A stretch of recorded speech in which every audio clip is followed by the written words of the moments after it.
सामाजिक कार्यकर्त्या अंजली दमानिया धनंजय मुंडे यांच्या विरोधातले पुरावे एसीबीला आज देणार आहेत आणि काही वेळापूर्वीच अंजली दमानिया यांनी एक पत्रकार परिषद घेतली। अंजली दमानिया आज धनंजय मुंडे यांच्या विरोधात भ्रष्टाचाराचे पुरावे एसीबीला देणार आहेत आणि मुंडेंविरोधात हे आरोप करणाऱ्या अंजली दमानिया यांच्याकडे पुरावे त्यांना आपलं म्हणणं मांडावं यासाठी एसीबीनं नोटीस पाठवली आहे आणि भ्रष्टाचाराचे आरोप केल्या प्रकरणात असलेले सर्व कागदपत्र घेऊन उपस्थित राहावं अशी नोटीस दमानिया यांना पाठवण्यात आली आहे। या नोटिशीनंतर दमानिया आज एसीबी कार्यालयामध्ये उपस्थित राहणार आहेत। यावेळी दमानिया मुंडेंविरोधातले हे पुरावे एसीबीला सादर करणार आहेत।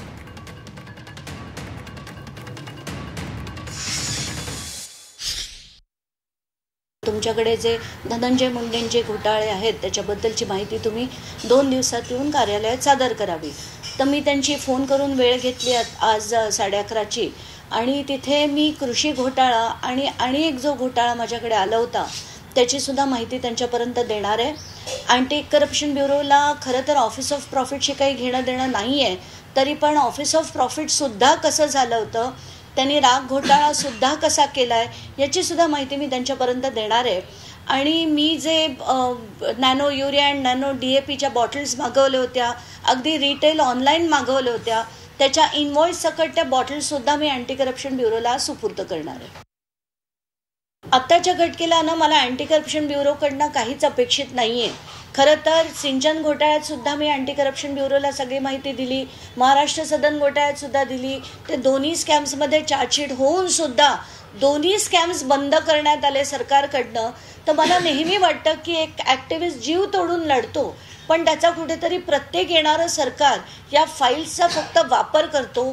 तसं न करता खरंच शेतकऱ्याबद्दल काही वाटत असेल, त्यांच्या कृषीच्या पैशाबद्दल काही वाटत असेल तर त्यांचा अनादर न करण्यासाठी अँटी करप्शन ब्युरोनी नीट चौकशी करावी आणि धनंजय मुंडेंना योग्य ती शिक्षा व्हावी अशी अपेक्षा मात्र माझी नक्कीच आहे। तेव्हा या संदर्भात चर्चा करण्यासाठी सध्या आमच्या प्रतिनिधी सीमा आढे जोडल्या गेल्यात। आपण सीमाकडून आणखी तपशील जाणून घेऊया। सीमा, आज अंजली दमानिया एसीबीच्या कार्यालयामध्ये हजर राहणार आहेत आणि कृषी घोटाळा जो धनंजय मुंडे यांनी केल्याचा आरोप दमानिया यांनी केलेला आहे त्या संदर्भातली कागदपत्र देणार आहेत। मात्र हे सगळं सांगत असताना एकंदरीतच एसीबीच्या कार्यपद्धतीवर किंवा या यंत्रणांवर अंजली दमानिया यांनी एक प्रकारे अविश्वास सुद्धा व्यक्त केलाय। कुठल्याही प्रकारची मला अपेक्षा एसीबीकडून नाही असं ते म्हणतात। काय नेमकं अपेक्षित आहे आणि कशा पद्धतीने आता त्या सगळ्या या गोष्टींना सामोरे जाणार आहेत? नक्कीच अनुपमा, आपण जर बघितलं तर आता पुन्हा एकदा माजी मंत्री धनंजय मुंडे यांच्या अडचणीत वाढ होण्याची शक्यता जी आहे ती वर्तवली जाते। खरं तर जेव्हा ते मंत्री होते तेव्हा त्यांच्यावरती अनेक आरोप अंजली दमानिया यांनी पुराव्यासहित केलेले होते। ते पुरावे त्यांनी माध्यमांना दाखवले होते, सोबतच सरकारमधील वरिष्ठ नेत्यांना सुद्धा त्यांनी पुरावे जे आहेत ते दाखवलेले होते। कृषी मंत्री असताना धनंजय मुंडे यांनी वस्तू खरेदी प्रकरणामध्ये कशा पद्धतीनं कोट्यावधी रुपयाचा घोटाळा केला, शेतकऱ्यांना कशा पद्धतीने त्यांनी फसवलेलं होतं या संदर्भात त्यांनी पुरावे दाखल केलेले होते आणि त्यांच्यावरती लवकरात लवकर या घोटाळ्यासंदर्भात कारवाई व्हावी अशी त्यांनी मागणी केलेली होती।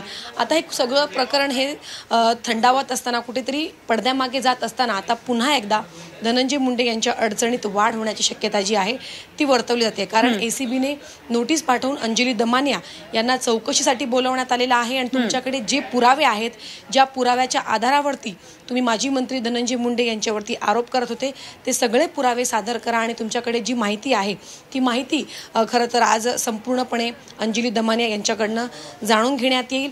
जे माध्यमांना अंजली दमानिया यांनी पुरावे दिलेले नव्हते, जे अतिशय कॉन्फिडेन्शियल होते, हे सगळे पुरावे आज अंजली दमानिया एसीबीच्या ऑफिसमध्ये सादर करतील आणि त्यानंतर खरं तर त्यांच्यावरती काय कारवाई होते धनंजय मुंडे यांच्यावरती पाहणं महत्त्वाचं असणार आहे। अगदी सीमा, त्यामुळे कारवाई नेमकी काय होतीये बघावं लागणार आहे, काय पुरावे सादर केले जात आहेत हे बघावं लागणार आहे। धन्यवाद दिलेल्या सगळ्या या सविस्तर माहितीसाठी आणि जरूर या घडामोडीवर लक्ष ठेवून राहा। सीमा आढे आमच्या प्रतिनिधी आपल्या बरोबर होत्या।